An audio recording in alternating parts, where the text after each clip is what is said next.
अतुल भाटिया के पास जानकारी है। अतुल भाटिया,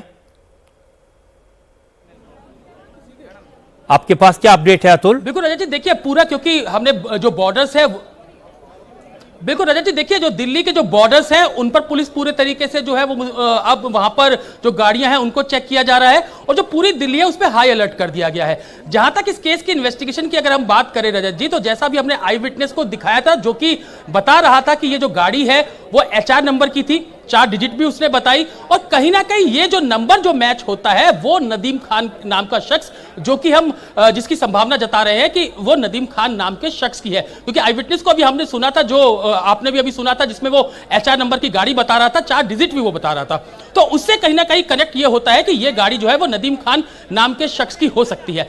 जहां तक जो फरीदाबाद के अंदर जो आज केमिकल पूरा मिला वो अमोनियम नाइट्रेट था रजत जी, और अमोनियम नाइट्रेट जो है उसके अंदर क्या वो उस तरीके का जो केमिकल है वो इस ब्लास्ट के अंदर यूज हुआ। तो कहीं ना कहीं पुलिस जो है, जो दिल्ली पुलिस की स्पेशल सेल है, वो जिस तरीके से, क्योंकि जिस फरीदाबाद से इस तरीके का पूरा विस्फोटक मिलना और उसके बाद उसी शाम दिल्ली के अंदर शाम को 7 बजे ब्लास्ट होना, कहीं ना कहीं पुलिस लिंक कर रही है। और उसमें कौन कौन लोग शामिल हो सकते हैं, जैसे मैंने पहले बताया, जो टेररिस्ट 3 अरेस्ट हुए थे उनको भी, उनसे भी पूछताछ जो है वो लगातार एजेंसियां कर रही हैं। तो पूरा एक नेटवर्क खंगालने की कोशिश की जा रही है कि आखिर जो दिल्ली लाल किले के बाहर जो ब्लास्ट हुआ है उसके अंदर कौन कौन लोग शामिल है। इस बात की पुष्टि गृह मंत्री से भी हमने सुना कि किसी भी जो है किसी भी बात से इंकार नहीं किया जा सकता, तो हर पहलू को खंगाला जा रहा है। यह ब्लास्ट किस तरीके का है, किस एक्सप्लोसिव का इसमें इस्तेमाल किया गया, यह अभी पहली प्रायोरिटी है जांच एजेंसियों को इसकी तफ्तीश करने की, और अब से कुछ देर बाद यह स्पष्ट हो जाएगा रजत जी कि आखिर किस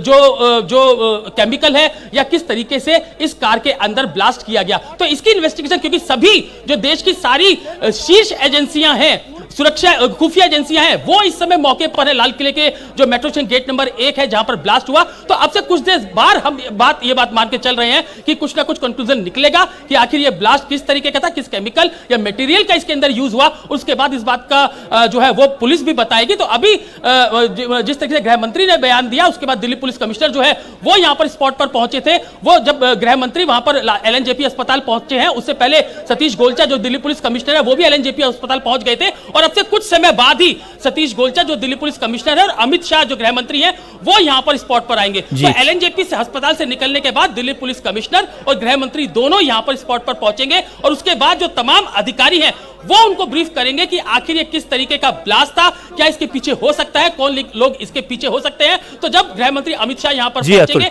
तो उसके बाद ये पूरी ब्रीफिंग उनको मौके पर की जाएगी। तो अभी अमित शाह जो है वो LNJP अस्पताल में है, और वो जो दिल्ली पुलिस कमिश्नर सतीश गोलचा उनके साथ मौके पर वो तस्वीरें हम देख रहे हैं अपने टीवी स्क्रीन पर, जिसमें अमित शाह LNJP हॉस्पिटल में हैं, वहां जो डॉक्टर्स हैं, पुलिस अधिकारी भी वहां मौजूद हैं, वो फर्स्ट हैंड इंफॉर्मेशन ले रहे हैं। और इस दौरान प्रधानमंत्री नरेंद्र मोदी ने इस ब्लास्ट को लेकर अपना पहला रिएक्शन दिया है। उन्होंने सोशल मीडिया के जरिए कन्वे किया कि उन्होंने धमाके में मारे गए लोगों के प्रति संवेदना जताई है, घायलों की जल्द ठीक होने की कामना की है। प्रधानमंत्री ने कहा कि उन्होंने होम मिनिस्टर अमित शाह और दूसरे टॉप ऑफिशियल से बात करके इस पूरी घटना की जानकारी ली है।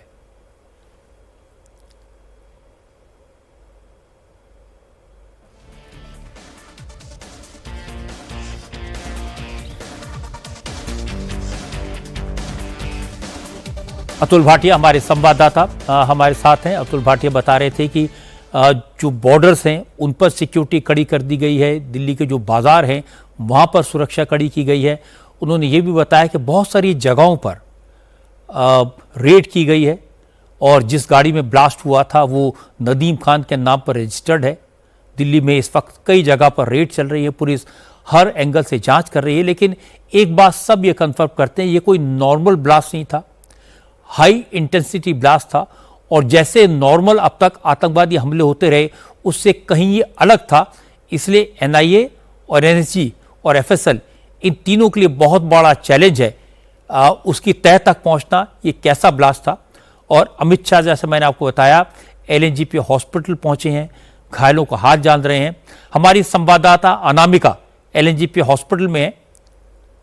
अनामिका,